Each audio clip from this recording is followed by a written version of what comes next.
यदि आपका सपना भी है सरकारी नौकरी पाना, तो डाउनलोड कीजिए नैया पार एप्लीकेशन। यहाँ सभी कॉम्पिटिटिव एग्जाम के लिए लाइव और रिकॉर्डेड लेक्चर अवेलेबल हैं। लिंक नीचे डिस्क्रिप्शन में दिया गया। कहने में कितना आधुनिक लगता है कि हम सब डिजिटल दौर में जी रहे हैं, पर हकीकत ये है कि ये डिजिटल दौर ही फ्रॉड का दौर है। यहाँ फ्रॉड कहने का मतलब है पग पग में होने वाली धोखाधड़ी की संभावना।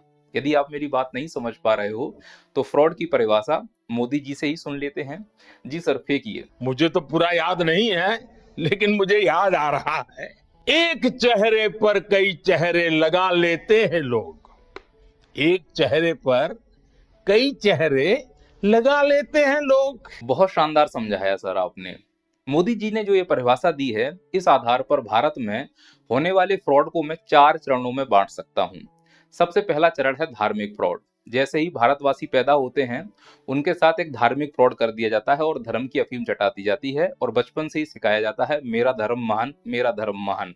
अध्यात्म की ओर ना जाते हुए हम लोगों को पाखंड की ओर भेज दिया जाता है और हमें बताया जाता है कि ऐसे व्यक्ति, ये जो बालों के शोरूम वाला व्यक्ति दिख रहे हो, इसी प्रकार के पाखंडियों का हम सहारा लेते हैं, जो हमारे लिए बिचौलिए का काम करते हैं और ये बताते हैं कि हम भगवान से तुम्हारी बात करा देंगे। और भूलवश जो अंधभक्त होते हैं, वो इसी प्रकार के रीछ जैसे दिखने वाले इंसानों को अपना भगवान मान लेते हैं। फिर बाद में उनकी आंखें खुलती हैं कि अरे ये तो हमारे साथ फ्रॉड हो गया। जिसे हम भगवान मान रहे थे, जिसे हम सर्वशक्तिमान मान रहे थे, इसके पास तो केवल एक ही शक्ति है और पुरुष और महिला को यह केवल एक ही आशीर्वाद देता है, गर्भवती भवा। ऐसे ही ना जाने कितने फ्रॉड हमारे जीवन में हो रहे हैं। थूक के चाटने का फ्रॉड हो रहा है, भगवान के साथ मजाक करने का फ्रॉड हो रहा है, धार्मिक भावनाओं को आहत करने का फ्रॉड हो रहा है, और यह सभी धर्मों में हो रहा है। क्योंकि मैं हिंदू धर्म से हूं, तो मैं हिंदू धर्म की आवाज उठाऊंगा।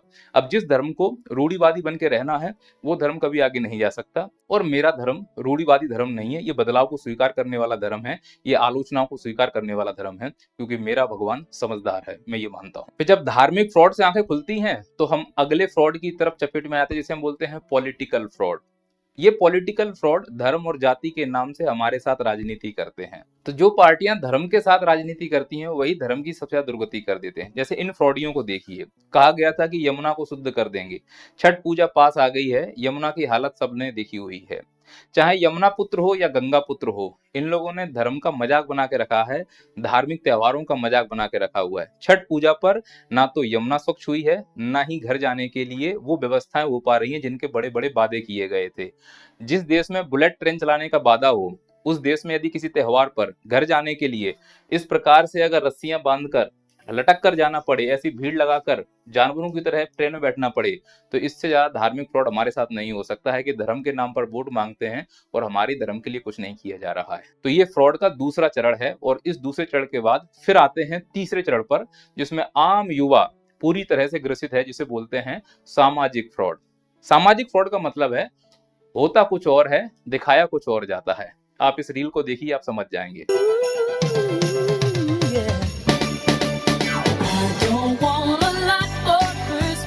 ये है सामाजिक फ्रॉड, कि हमें बाहर से कुछ और है, अंदर से कुछ और है।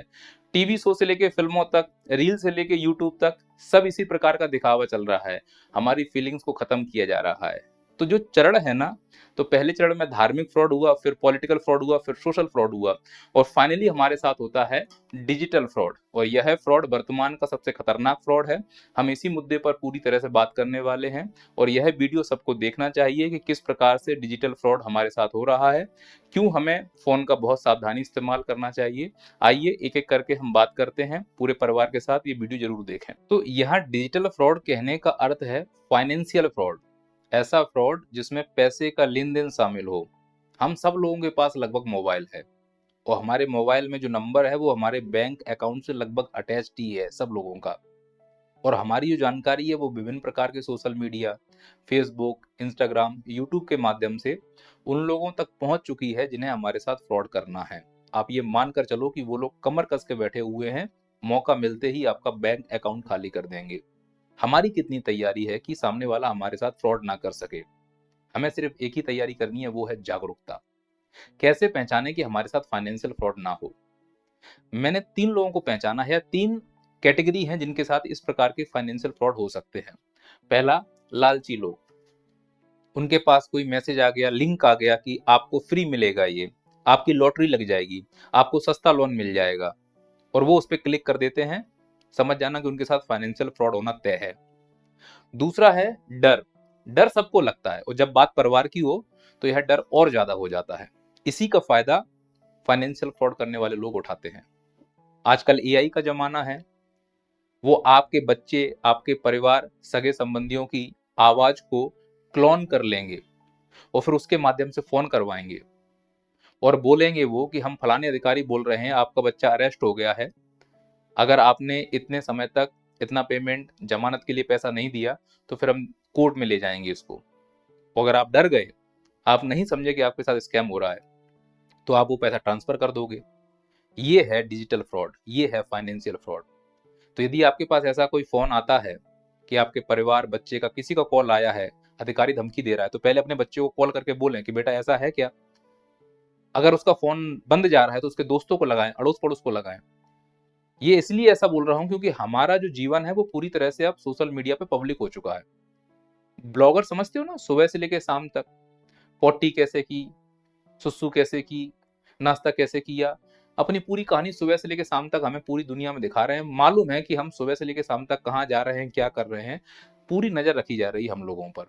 जैसे भगवान शंकर की तीसरी आंख, वैसे ये कैमरे हैं जो हमारे पूरे जीवन पर नजर रखे हुए हैं। बस वो उसी का फायदा उठाते हैं, और अगर आप डर गए तो यकीन मानो कि आपके पास फ्रॉड होगा। और तीसरी कैटेगरी वो है जो भरोसा करते हैं। भरोसा सब पर मत करो, खासकर आजकल अजनबियों पे बिल्कुल भरोसा मत करो। और ऐसे अजनबी जो पब्लिक प्लेस में आके ऐसे घबराते हुए आएंगे, मेरी मम्मी बीमार है, मेरे पापा का एक्सीडेंट हो गया, भैया एक फोन कर लेने दो, कभी नहीं। अगर आपने अपना फोन किसी को दिया तो आप ये समझो कि अपने बैंक अकाउंट की चाबी उसको दे रहे हो। वो क्या करेगा, फोन लगाने के माध्यम से, फोन लगाने के बहाने से वो तुम्हारा नंबर डाइवर्ट कर देगा अपने नंबर पे। तुम्हारे फोन, तुम्हारे ओटीपी उसके नंबर पे जाएंगे। अब तुम्हारी बैंक अकाउंट की पूरी जानकारी जो आधार कार्ड से लिंक है, अब आधार कार्ड तो सेफ है नहीं है, हमारा अंगूठा, हमारा चेहरा, हमारा सब कुछ आधार कार्ड के माध्यम से लगभग पब्लिक हो चुका है। सिम लेने के माध्यम से, सिम ली है ना हम लोगों ने, तो हमारे डेटा किसी के पास है ना, और वो डेटा बैंक में अकाउंट में अटैच है ना, तो हमारा अकाउंट तो उसने निकाल लिया पूरा। बस ओटीपी की जरूरत पड़ती है, ओटीपी जैसे वो क्लिक करेगा, डाइवर्ट हो चुका है, पूरा ओटीपी उसके पास जाएगा, एक बार में अकाउंट खाली। तो यदि हमें बचना है तो हमें इस प्रकार की जागरूकता देखनी होगी कि हड़बड़ी में हम कोई डिसीजन नहीं लेंगे। इस दौर में यदि कोई कॉल आता है, कोई फोन आता है, कोई मैसेज आता है, तो उस पर पहले विचार करेंगे, तब रिएक्शन करेंगे। और ये किस प्रकार के फ्रॉड हो रहे हैं उसको भी समझिएगा। मैंने इसको दो कैटेगरी में बांटा है। एक है पुराने हथकंडे, जिसमें ओटीपी के माध्यम से फ्रॉड होता है कि ओटीपी भेज दिया, फोन आएगा कि ओटीपी बता दो, तुमने बता दिया, बैंक अकाउंट खाली। हालांकि सरकार इसके लिए कई सारे एडवर्टाइजमेंट करवा रही है बड़े बड़े एक्टरों से कि कभी भी अपना ओटीपी नहीं बताना है। लॉटरी लग गई है आपकी, अगर आप इस लॉटरी को लेना चाहते हो तो इस लिंक पे क्लिक कीजिए। इधर लिंक पे क्लिक किया, लॉटरी के नाम पे कंगाल हो गए। कोई लिंक भेज दी जाती है, फ्रीबीज है। तो ये जो पुराने हथकंडे हैं ये समझ में आ रहे हैं। अब हम समझने भी लगे हैं कि मोबाइल पे अनऑथराइज्ड एप्लीकेशन हो, अनऑथराइज्ड लिंक हो, कोई फालतू का कॉल हो। अब तो फ्रॉड ऐसे भी होते हैं कि तुम्हारे किसी दोस्त का नाम लेंगे और बोलेंगे उन्होंने 50,000 का लोन लिया था, हम फलाने वकील बोल रहे हैं, तुम्हारे दोस्त ने लोन नहीं चुकाया, उसने तुम्हारा नंबर इसमें डाला हुआ है, अब वो केस तुमको करना पड़ेगा, अगर नहीं तुम जमा करते हो तुम्हारे ऊपर केस होगा। तो समझ जाना कि ये सब फ्रॉड है, परेशान नहीं होना है। ये सब पुराने हथकंडे हैं। जो नया हथकंडा है वो है डिजिटल अरेस्ट। डिजिटल अरेस्ट सबसे खतरनाक फ्रॉड है जो वर्तमान में अभी चल रहा है, और इसको लेके भारत बहुत ज्यादा चिंतित है। और डिजिटल अरेस्ट ऐसा नहीं कि केवल उन लोगों को किया जा रहा है जिन्हें समझ नहीं है, जो तार्किक नहीं है, जो पढ़े लिखे नहीं है। डिजिटल अरेस्ट उन लोगों के पास भी साथ भी हो रहा है जो बड़े बड़े बिजनेसमैन हैं, वैज्ञानिक हैं, डॉक्टर हैं। जैसे एक सबसे बड़ा अभी डिजिटल अरेस्ट का मैं आपको उदाहरण देता हूं, एसपी ओसवाल साहब, बहुत बड़े बिजनेसमैन हैं, 80 साल के हैं, इतना बड़ा एम्पायर खड़ा कर दिया उन्होंने, दुनिया देखी हुई है, विदेश देखा हुआ है, वो समझते हैं तकनीक को। उनके साथ डिजिटल अरेस्ट वाला फ्रॉड हो गया। कैसे? अब बिजनेसमैन हैं, बिजनेस कर रहे हैं, लाखों का लेन देन होता है, कुछ लेन देन हो सकता है अकाउंट में मैनेज नहीं कर पाए हो, या कुछ बिजनेस में लूप होल रहा हो, वो जानकारी फ्रॉड करने वाले को मिल गई, अब कैसे इनको लूटा जाए, तो उसने जो भी इनसे बात की हो कि आपकी ये डॉक्यूमेंट में कमी है, आपके वो डॉक्यूमेंट में कमी है, अगर आप इतना पैसा पे नहीं करते हो तो फिर फर्दर प्रोसेस होगा, जो भी बात हुई हो, तो बिजनेसमैन को लगा कि इसमें ज्यादा नुकसान होगा, चलो यहीं पर सेटलमेंट कर लेते हैं ऑनलाइन। पूछा क्या करना पड़ेगा, बोले तुम्हें कुछ देर के लिए डिजिटल अरेस्ट किया जा रहा है, तुम एक कैमरे के सामने बैठोगे और एक दिन कहीं नहीं जाओगे, किसी से नहीं मिलोगे, तुम कैमरे से हटे तो इसका मतलब तुमने कानून का उल्लंघन किया। अब इतना बड़ा बिजनेसमैन, उसे लगा सच में कानून की चीज है। सुप्रीम कोर्ट का ऑर्डर था, सुप्रीम कोर्ट के नकली कागज थे, सुप्रीम कोर्ट के नए नकली साइन थे, उसकी सील सिक्के थे, तो उसे लगा सही होगा। इतना बड़ा बिजनेसमैन धोखा खा गया और ठगी हो गई अच्छी खासी, और थोड़े बहुत रुपए की नहीं है, 7 करोड़ रुपए की ठगी हुई है। तो जो इतने बड़े बिजनेसमैन हैं उनके साथ ठगी हो सकती है, जो जिंदगी में सब कुछ देख चुके हैं, दुनिया देख चुके हैं, टेक्नोलॉजी देख चुके हैं, बड़े बड़े पढ़े लिखे लोग उनके साथ काम कर रहे हैं, बड़े बड़े लीगल लोग काम कर रहे हैं, उनके साथ अगर ठगी हो सकती है नकली कागज दिखा के, नकली अधिकारी दिखा के, तो हम तो बहुत तुच्छ लोग हैं इनके सामने। चलो बिजनेसमैन को समझ में नहीं आया, एक साइंटिस्ट के साथ, मध्य प्रदेश का साइंटिस्ट था, 71 लाख की ठगी हो गई। फिर काहे का साइंटिस्ट, इसका मतलब समझ में आ रहा है कि जब सामने वाला हमसे ठगी करेगा तो वो सामान्यतः बड़ा अधिकारी बन के करेगा। आर्मी का मेजर बोल रहा हूं, फलाना कोर्ट का वकील बोल रहा हूं, ईडी से बोल रहा हूं, सीबीआई से बोल रहा हूं, तो तुम बोल देना हाँ ठीक है बोलो, मैं ये कर दूंगा, कर दो। भाई रिकॉर्डिंग है ना हमारे पास, उस रिकॉर्डिंग को सेव कर लो। भाई तुम्हें जो करना है फिजिकली आके करो, अगर मैं गलत हूं तो फिर आप फिजिकली मेरे ऊपर प्रोसेस करो। ऑनलाइन हम किसी के झांसे में नहीं आएंगे, जो हमने गलत नहीं किया तो फिर कोई दिक्कत नहीं है। पर हमने कुछ ऐसा गलत किया होता है जो किसी को नहीं मालूम है, हमको लगता है कि वही गलती है हमारी, ऐसा नहीं है। कोई भी परेशान करे, कभी भी परेशान मत होना। साइंटिस्ट छोड़ो, डॉक्टरों को भी, एक वोमेन है उसको भी 5 लाख रुपए का डिजिटल अरेस्ट किया गया है। इससे एक बात हमें सीखने को मिल रही है, आप मान लो जो युवा हैं, अब युवा हैं तो आपके पार्टनर भी होंगे, और मान लो कि आप और आपके दोस्त, महिला मित्र कहीं बैठे हैं, गार्डन में बैठे हैं, बात कर रहे हैं, कुछ गलत नहीं कर रहे हो आप, लेकिन सामने वाले को मालूम चल गया कि ये बैठा हुआ है, लेकिन तुम चाहते हो कि हमारा जो भी रिलेशन है हमारे घर वालों को ना मालूम चले। तुम गलत नहीं हो, बस अभी घर वालों को बताना नहीं चाह रहे हो, तो सामने वाला तुम्हें फोन कर देगा कि तुम उसके साथ बैठे थे, मैंने देखा है, तुम्हारे ऊपर केस करने के लिए कहा गया है लड़की वाले की तरफ से या लड़के वाले की तरफ से, वो तुमको डिजिटल अरेस्ट कर लेगा और तुमको ब्लैकमेल करना शुरू कर देंगे। तो ये जो डिजिटल अरेस्ट है, इससे हमें सावधान होने की जरूरत है, और इसके लिए भारत सरकार बहुत प्रयास कर रही है। भारत सरकार लोगों को जागरूक भी कर रही है। आप सुनिए रविंद्रनाथ टैगोर जी ने क्या कहा है डिजिटल अरेस्ट को लेके। डिजिटल अरेस्ट के फ्रॉड में फोन करने वाले कभी पुलिस, कभी सीबीआई, कभी नारकोटिक्स, कभी आरबीआई, ऐसे भांति भांति के लेबल लगाकर बनावटी अधिकारी बनकर बात करते हैं और बड़े कॉन्फिडेंस के साथ करते हैं। मुझे मन की बात के बहुत से श्रोताओं ने कहा कि इसकी चर्चा जरूर करनी चाहिए। तो डिजिटल अरेस्ट से अगर बचना है तो जागरूकता ही एकमात्र उपाय है। और आज इस डिजिटल दौर में जितने भी स्कैम हो रहे हैं, फाइनेंशियल फ्रॉड हो रहे हैं, उनसे बचने का एक ही तरीका है कि आपको उनके बारे में जानकारी हो। कुछ के बारे में आपको बता देता हूं, शायद भविष्य में सुरक्षित रहो।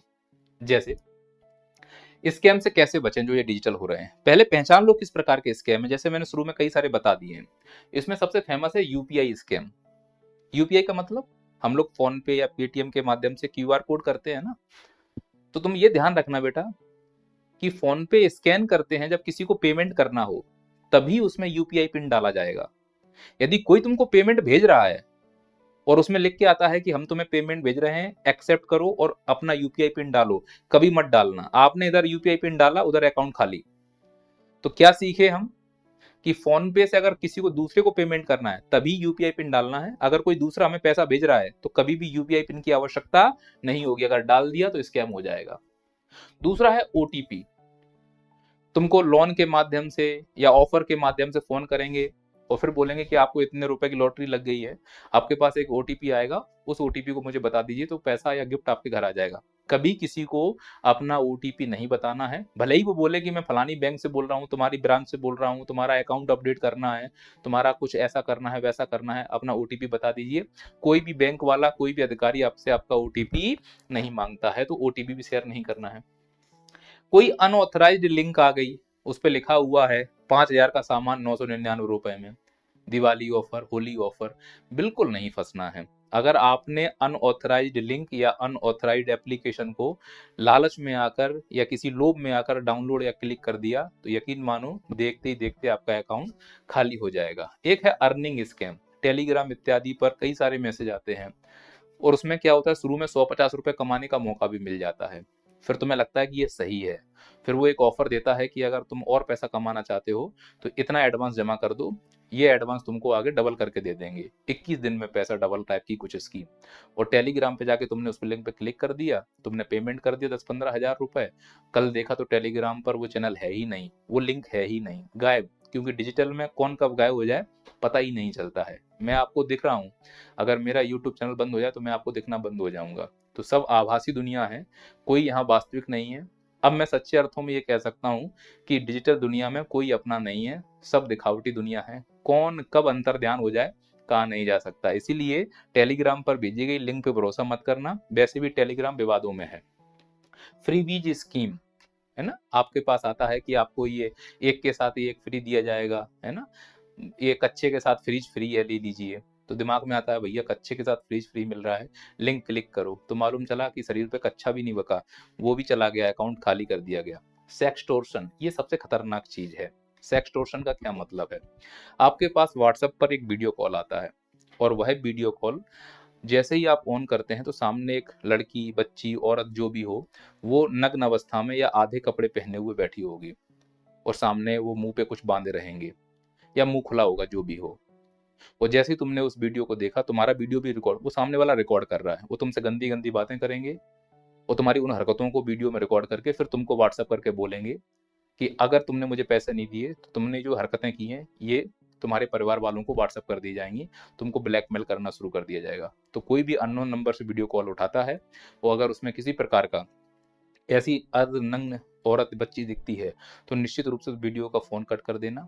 और अगर आपको लगता है अननोन नंबर है तो पहले कैमरे को हिडन कर लो अंगूठे से, उसके बाद कोई फोन उठाना। ये हालांकि आप इसमें गलत नहीं हो कि आपने किसी का फोन उठा लिया, वो अर्धनग्न थी, उसने तुम्हारा वीडियो रिकॉर्ड करके फिर ब्लैकमेल करने की धमकी दे रहे, तुम गलत हो तो तुम परेशान होना, तुम गलत नहीं हो तो परेशान मत होना। वो सिर्फ धमकाएं कि हम पब्लिक कर देंगे, शेयर कर देंगे, कुछ नहीं होगा। तुम गलत नहीं हो तो कर दो शेयर, कोई फर्क नहीं पड़ता। तो ये सेक्सटोर्शन सबसे खतरनाक कंडीशन है। एआई बॉयज स्कैम, है ना, वही आवाज बदल कर बोलेंगे कि हमने आपके बच्चे को किडनैप कर लिया, या हमने आपके बच्चे को अरेस्ट कर लिया है, या आपके बच्चे का एक्सीडेंट हो गया है, हमने अस्पताल में भर्ती कर दिया है, बच्चे का ऑपरेशन करना है, जल्दी से 2 लाख रुपए ट्रांसफर कर दो। किसी के भरोसे पे नहीं आना। ये वो स्कैम है जिन स्कैमों की वजह से लोग परेशान हो रहे हैं। और डिजिटल अरेस्ट सबसे खतरनाक है। वो इसी प्रकार से करेंगे कि तुम्हारा आधार कार्ड अपडेट नहीं है, तुम्हारे आधार कार्ड पर 5 एफआईआर हैं, और तुमको वो कैमरे के सामने मोबाइल पे बैठा लेंगे, बोलेंगे कहीं नहीं जा सकते, अकेले में आके बात करो। और बड़े बड़े ऑफिसरों का नाम लेंगे, हम मेजर बोल रहे हैं, हम एसपी बोल रहे हैं, हम सीईओ बोल रहे हैं, हम वकील बोल रहे हैं, हम जज बोल रहे हैं। ऑनलाइन तुमसे कोई बोले हम ये बोल रहे हैं तो दिमाग में रखना, इतने बड़े अधिकारियों को टाइम नहीं कि तुम्हें सीधे कॉल करें।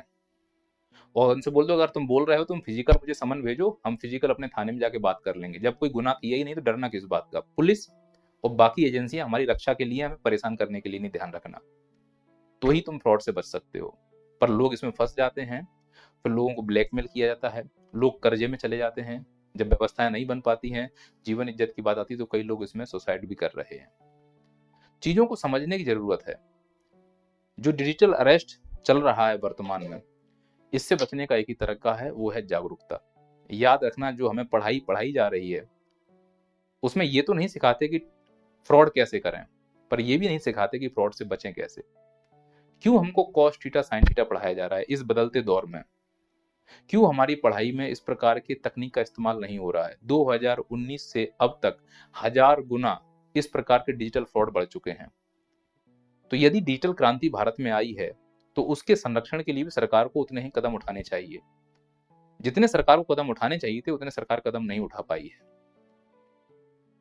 सरकार को पहली व्यवस्था ये करनी चाहिए कि अगर हम डिजिटल क्रांति की ओर जा रहे हैं तो उसके होने वाले नुकसानों को भी हमें ध्यान में रखना चाहिए। इससे क्या होगा कि अगर हमारे पास वास्तव में किसी अधिकारी का फोन आता है तो हम उसको सीरियसली नहीं लेंगे, तो कानून इंप्लीमेंटेशन होने में प्रॉब्लम होगी। बाकी सब काम बाद में किए जा सकते हैं।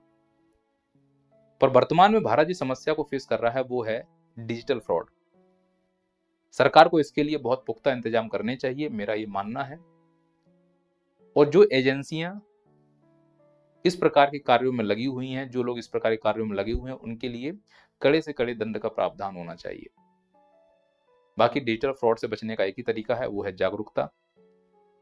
मोबाइल में आपके परिचित के अलावा अगर किसी अननोन व्यक्ति का फोन आए और वो कुछ भी ऐसी बात करे जिसका संबंध पैसे से हो, समझ जाना वो डिजिटल फ्रॉड है। बाकी आपकी मर्जी। जय हिंद, जय भारत, जय श्री राम। यदि आपका सपना भी है सरकारी नौकरी पाना, तो डाउनलोड कीजिए नैया पार एप्लीकेशन। यहाँ सभी कॉम्पिटिटिव एग्जाम के लिए लाइव और रिकॉर्डेड लेक्चर अवेलेबल हैं। लिंक नीचे डिस्क्रिप्शन में दिया गया है।